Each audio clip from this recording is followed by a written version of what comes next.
Hello, 6th grade confirmands. Hope you've had a great week. We're going to start our study today by talking about the book of Exodus. But I wanted to go back for just a minute and talk about how last week we were looking at the book of Genesis. Now, Genesis is all about the beginning, and Exodus is the book right after that. So if you remember our challenge last week, and if you still need some time to do it, that's okay. I hope you take the time to do it.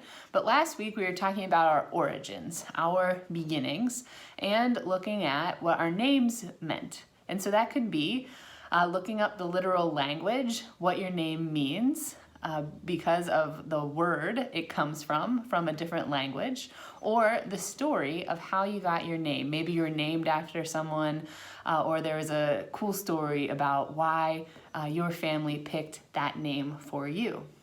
And so we had Genesis, the beginning, and now we have the book of Exodus. And Exodus means a going out. And so we're going to have the story of the Israelites escaping Egypt. They were in slavery there and going to the promised land where God is leading them. Exodus also largely focuses around the character of Moses. Moses is an important figure in our Bible and especially in the Old Testament, but we hear references to him in the New Testament. He's this wonderful example of faith. And so the book of Exodus starts with the birth of Moses. And I'm going to invite you this week to make sure you take some time, get your Bible out, and just kind of flip through the pages of Exodus. You might see some headings in your Bible, and those can be helpful to see if a story is of interest to you. A passage might sound interesting because there's a lot of familiar things here in Exodus. There's a lot of famous biblical stories. One of them might be the confrontation between Moses and the Pharaoh, and that resulted in the plagues. Things like frogs, boils. They're kind of gross, but you might be interested in reading about that. Or the first Passover, where if you remember from First Communion class, we get this Passover celebration, and the Jewish community continues to celebrate that even until today. And then we see in our New Testament Jesus celebrating the Passover at the Last Supper, and then we have our Eucharist, communion, together. You'll see the people of Israel again going out of Egypt. They were slaves in Egypt, making bricks and buildings and just working so hard against their will, being in a place that they didn't want to be. We see the story of God providing manna from heaven. That's this bread-like substance from heaven. So you could read more about that. And then we see the people of God at Mount Sinai. There are some really interesting images in the book of Exodus too. God is portrayed as this burning bush. And multiple times Moses will have a conversation with this presence of God, and one of them includes the giving of the 10 Commandments. Later in your confirmation journey, we'll really intently study about what each of those commandments means. And so all of these stories work together to give us this picture of Moses' life and this picture of God's relationship to the Israelites. Moses is called to be a leader of the Israelites. And if you see a story in your Bible about Moses' call, whatever the heading might be there, we read that he's kind of reluctant.